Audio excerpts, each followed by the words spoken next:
Welcome to a very special Disproving Atheism. On today's episode, I will take on the Christ myth theory, the idea that Jesus wasn't a historical person and never actually existed. If you think Jesus wasn't a historical person, I'm about to atomic bomb on your face. All over your face with evidence and sources. This will be a comprehensive disproving of the Jesus myth theory, and I would challenge any atheist who thinks that Jesus was not a historical person to watch this video and then tell me how you can do that after I cite the multitudes of evidence and undeniable arguments. The first point I'll bring up that helps prove Jesus was a historical person was actually the Canonical Gospels. Now, a lot of atheists like to say that these don't count as evidence because they're not historical documents. And they're right, but they do help prove that Jesus existed because you simply look at the events and places in those four Canonical Gospels. Those places definitely existed, still exist today, like Temple of Jerusalem. They all existed in reality, and we know that for a fact. So, corroborating this, we can conclude that the Gospels were evidence, good evidence for Jesus' historical existence. But let's pretend those don't count. Yeah, that's right, just for the sake of argument, let's pretend that the Gospels don't count. Here's why we're going to pretend it doesn't count. Because that's another argument that many atheists make, is that there's no evidence outside the Bible that says that Jesus existed. I've heard this. It is wrong. Let us go through the extra-biblical historical evidence that shows that Jesus existed as a person. A commonly cited source is Josephus. Now, bear with me here, atheists. Josephus reportedly wrote in his Testimonium Flavianum. Now, he's an historian, of course, so this is historical extra-biblical evidence. He supposedly wrote, "About this time came Jesus, a wise man, if it is indeed appropriate to call him a man, for he was a performer of paradoxical feats, a teacher of people who accept the unusual with pleasure, and he won over many Jews and also many Greeks." Now, commonly it is said that this verse was added to his documents at a later time, and if you are an atheist and you believe that, you're right. It was added at a later time.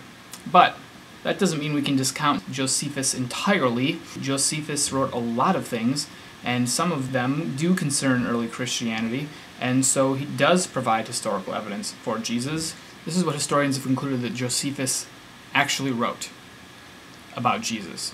So this is the true passage, the non-edited passage. "At this time, there was a wise man who was called Jesus. His conduct was good, and he was known to be virtuous, and many people from among the Jews and the other nations became his disciples. Pilate condemned him to be crucified and to die. Those who had become his disciples did not desert his discipleship.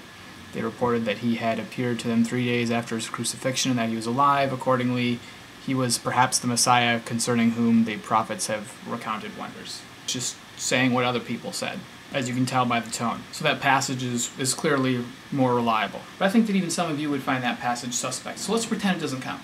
Yeah, let's once again pretend it doesn't count. Josephus wrote a great length about Jesus' brother James, who apparently was probably one of the first ones to carry on Jesus' ministry after he was crucified. How likely is it then that his brother Jesus does not exist?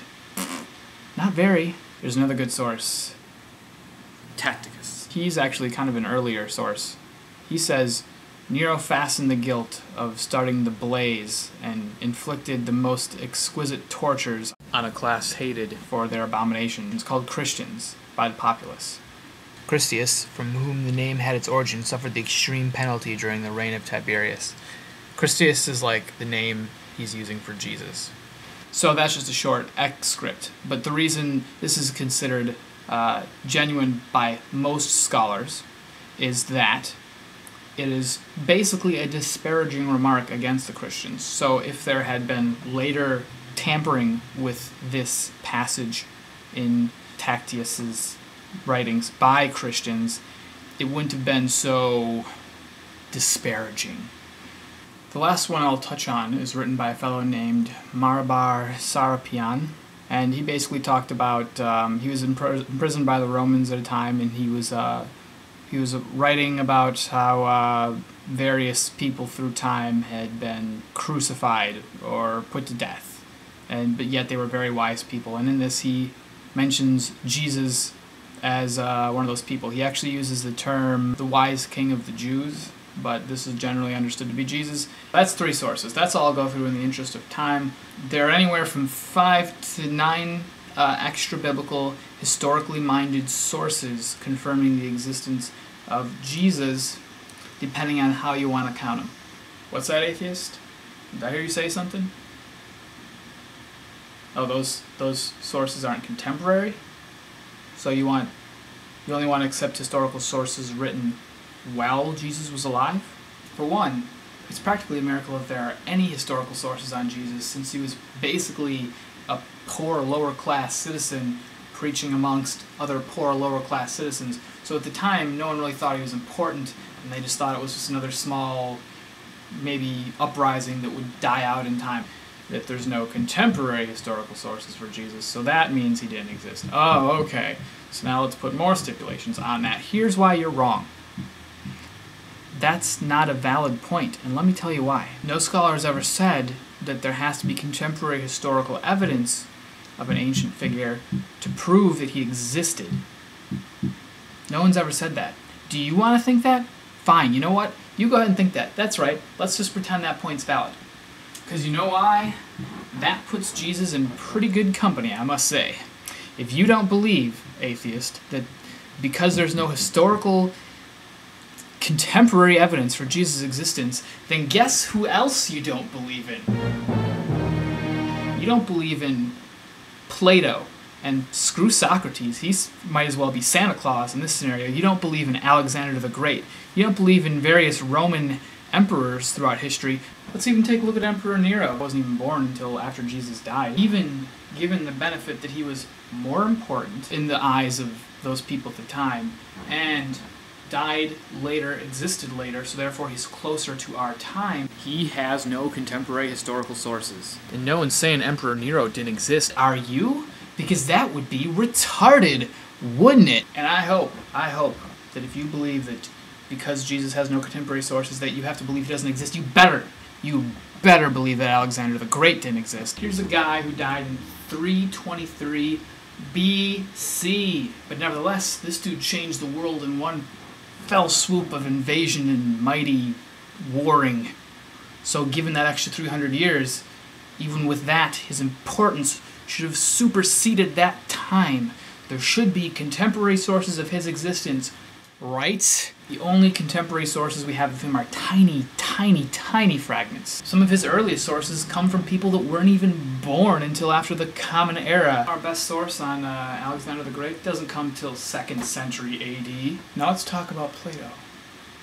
No one ever denied the existence of Plato, right? The earliest works we have from Plato comes in 800 AD.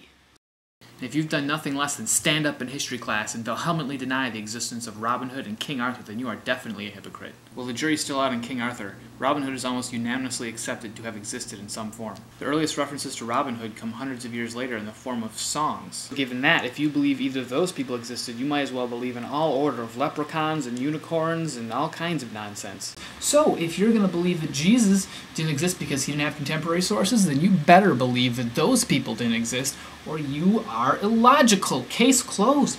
Boom. And furthermore, no scholar believes that Jesus didn't exist who is respected because of the evidence that he existed. Stop.